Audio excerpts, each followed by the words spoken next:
Hello, Charles. Yeah, hi Jesse, how are you? I'm great. How are you doing? I'm doing just fine, thanks. I just want to say thank you for taking the time out to talk about Fred Hersch.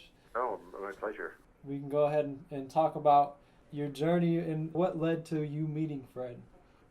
Sure, I met Fred he was for the first time, it must have been in 1993. I had just started an AIDS fundraising organization called Classical Action, Performing Arts Against AIDS, and one of our original board members was Ken Fisher. That's unrelated to Fred, but it just is an interesting backdrop. I met Fred through a person in the recording industry, David Chesky, Chesky, who had recorded Fred a couple of times on his label. He knew about the work I was doing at Classical Action. He said, Fred Hersch is a great pianist, a great musician. He might be interested in being involved in some way with Classical Action. So Fred and I met, and he's been an ardent spokesperson on behalf of people with AIDS and HIV for years and years and years. He himself has been HIV positive for more than 20 years now, and has had full-blown AIDS for many, many years. And luckily, he's still around and strong and performing as beautifully as ever. But way back in those early days of Classical Action, he offered to do a benefit recording for Classical Action. It was called Last Night When We Were Young. That was the title of the album, and also the one of the tracks on the album. And that first album, which he produced but donated to Classical Action, I think we raised something like $125,000 just from the sales of that one album, which is amazing. And over the years, he continued to do, I think maybe a total of 5 benefit albums, both for Classical Action and for the parent company Broadway Cares, Equity Fights AIDS. So just in that sense, we had a very strong relationship. In the course of all that, we became very close personal friends, and I've been to probably dozens and dozens and dozens of his concerts, both solo piano with his trio, with sort of bigger projects he's put together, like my Coma Dreams, but he's just Fred is he's an extraordinary guy. We've become very close friends, both through the work we do and on behalf of people with AIDS, but also just in purely musical terms. Can you talk about what's significant about the Fred Hersch trio coming to Ann Arbor? Why should we be excited about this? Well, for a number of reasons. I mean, first of all, Fred is one of the preeminent jazz musicians in the world, and hearing him in any conditions would be a real privilege. And it's not just for jazz aficionados. I mean, in all my travels around the world, which have been pretty extensive, whenever I mention Fred's name to a jazz lover, they always say, "Oh my God, he's a genius." And everybody feels that way, his colleagues, audience members, and so forth. One of the great treats, I think, is hearing someone of that level. If you don't know him, and if you don't know the jazz world particularly, I mean, he just performed with his trio in Buffalo, New York, where my sister lives, and she went with a couple of friends who had never heard of Fred. She had, because she knew through me, but her friends just went to the concert, and they all wrote to me afterwards, said it was one of the most extraordinary concerts they'd ever attended in their lives. And these were not even jazz musicians; they were just music lovers. I think that in terms of the quality of the music, the Fred's extraordinary creativity in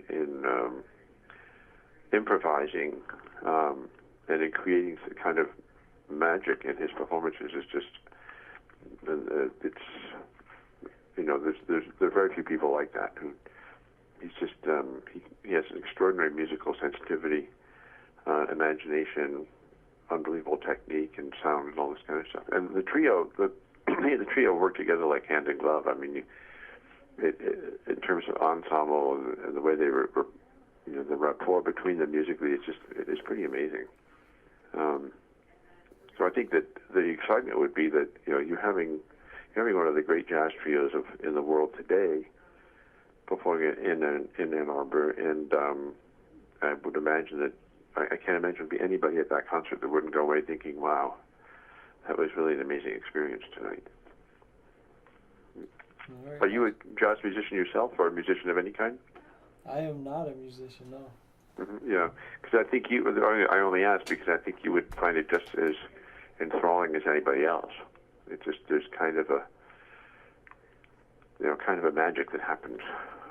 It's hard to describe unless you're there, but then they do everything from sort of jazz standards to more edgy jazz, and Fred's a fantastic composer as well. And I'm sure I would imagine they can do a number of the things that he's written, which are fantastic pieces. The things that Fred has been through, maybe you can touch on those and then kind of say have they made him more passionate? Well, I think it certainly made him perhaps more deeply committed than ever. I think partly, quite frankly, because he never expected to live this long, and I think he's gone through several severe crises in his health where it was pretty touch and go there for a while, and he always seems to come back stronger. And I think you'd have to ask him this, but my impression is that when you don't expect to be around as long as he is, and you take fuller advantage of every moment of your life than other people normally would. I think it also those experiences have clearly affected the depth of his music making, both his compositions and his way of communicating through music. It's, other than his personal friends, it's probably the strongest connective tissue, if you will, in his life. And he communicates, I think, very, very deeply through his music. And it's not just all serious. It's there's a lot of humor, there's a lot of pathos, there's a lot of beauty. But whatever it is, it's, I think, perhaps more deeply felt because of what he's gone through. In a sense, I guess nothing is taken for granted. Touching on the jazz nightlife, I guess, this is a two-set night. Can you kind of give people who don't really know about jazz what the two sets are all about? In one night he's doing two sets, right? Right. Yeah, it's tradition in the jazz world, from all I know.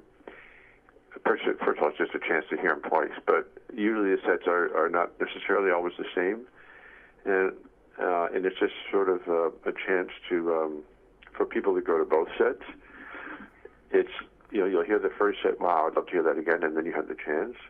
It's also just an ability to bring more audience members in, but also I think it's not always the same program.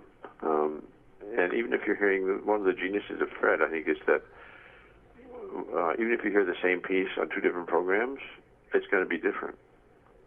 He's improvising in the moment all the time. And I remember going back, way back when he made that first recording for us. They did one of the tracks, and he had a solo, sort of what we call a cadenza or a solo riff in the middle of this piece with tenor sax, or soprano sax, I guess it was. And anyway, he wanted to do that solo bit a few more times, just separately in the recording studio. And I think he did it maybe 6 or 7 times, and it was completely different each time and perfect each time. And it was just sort of like, he just felt he'd go on forever. He would never repeat himself. He has that kind of imagination. So hearing a set twice, or having a chance to hear one or the other, just expands the listener's chance to marvel at what's going on there. And it's probably also different pieces. They don't always do the same program. But if they do the same piece, you're going to hear it differently. Right, and that improvisation, can you maybe touch on that a little more?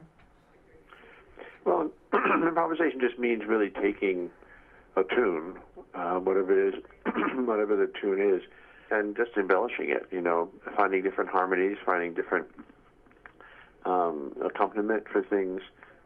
It's as if he's composing it on the spot, but composing it differently all the time. If you look at, sometimes Fred will have sheet music on the piano. If you actually look at it, almost nothing is written out.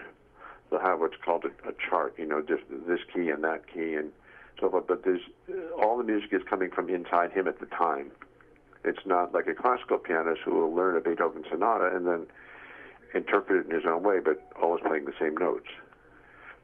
Fred creates the music on the spot, you know, and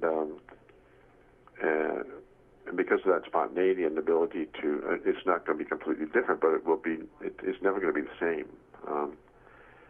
and that's part of the excitement, I think, of just listening to what's happening in that very moment. You're hearing it being created, and that, I guess they've called the art of improvisation. It's just the art of taking a tune and embellishing it, you know, all sorts of ways. Might be, you know, a more virtuoso thing here, might be more left hand, right hand, it might be different harmonies, it might be different scale of sound. It's just all sorts of things that happen in a performance. And that's one of the marks of his genius, I think, is that nobody improvises more creatively than he does. That's amazing. And so now he was actually just announced for a Grammy nomination for Best Improvised Jazz Solo. Right. Right. You can say anything about that? Well, I actually haven't heard that track, but I think it's his 6th Grammy nomination. And I think the fact he was nominated for exactly what we've just been talking about, for an improvisation, just shows the degree to which he's recognized by the jazz community as a person of real genius. I mean, to really appreciate it, you'd have to know a lot more than I know about jazz. But what strikes me is that the people who do are in awe of this guy. And I know a lot of, just from my own background, a lot of classically trained pianists, many of whom are quite famous, and they all are in awe of Fred. I don't know how he does it. I just don't know where that comes from, you know. Because it's the thing with one musician admiring another musician. I mean, I think that has probably speaks more than anything else is the way musicians regard him, which is, you know, way, way, way up high in the pantheon. Yeah. So, has Fred ever said anything about his music, about anything that just really stayed with you? I think, frankly, I think what he says about his music is his actual music making. I don't recall that he's had conversations where he talks about his music. What he talks about is programming, and one of the things that's amazing about Fred is the different artists he will perform with. He's done innumerable shows at the Jazz Standard or the Village Vanguard or other jazz centers where he'll be there for a week, have 6 performances, 6 nights, a double each night, and each time it's a different, it might be a duo with a different person every night. Might be with a clarinet player one night, might be with a sax player one night, might be with a singer another night, might be another pianist. And he always is able to adapt his style to whoever he's working with. But I haven't, you know, Fred would be the one to ask about his own music, but what's communicated about the music is the music itself. I mean, that's really what speaks the most eloquently about what he's doing. I mean, there are certain pieces he's written, like My Coma Dreams, which are very much connected to his illness and his recovery and these. But that's not what you're going to be hearing in January. This trio is more standard repertoire, and I think probably a lot of his own pieces. Many of the pieces that he's written have been dedicated to another, not even necessarily jazz artist. So one is dedicated to a famous dancer, one is dedicated to a famous Brazilian musician, one is, one is dedicated to Thelonious Monk, who is one of his jazz heroes, and I'm sure he'll be doing some of that in this trio concert. John Hebert and Eric McPherson have played with Fred often in New York. They're just great musicians. I mean, I don't know them personally. I mean, I've met them, and I've heard them many, many times. But I think part of the thing that's amazing about it is that when the three of them work together, I mean, it's just a very, very tight-knit ensemble. You have the sense that they're all listening to one another really carefully, and they just sort of they get into a groove, and it's just like they create this whole world. You know, they're this amazing ensemble, and they play together a lot. So you have that sense that they're really listening and almost talking to each other through music. They're great musicians, great musicians. What are we in for? with this performance? I think you're in for a lot of surprises. I think you're in for being taken on a kind of musical journey that you hadn't really thought about. You're going to be hearing sounds and mixes of sounds and interpretations of things that you know that are completely different from what you would have expected, and kind of exhilarating. Some of it will probably be challenging. Some of the music Fred does, especially of Thelonious Monk, for example, are just the rhythmic complexity of it is kind of astonishing. But I think more than anything, you're just going to be in for one musical sort of treat after another, and plenty of surprises. Like, oh wow, I never thought about that. Oh, isn't that amazing how he just turned that into this, or sometimes they're playing an introduction to a song, you're not quite sure what it is until all of a sudden you hear the melody peeking through, and you say, oh wow, I never thought about it. It's just, it's very much in the moment. You feel like you're in the process of music being created as you're listening to it, which is, I think, the most exciting thing. I feel very comfortable. I really appreciate your time. All right, Jesse.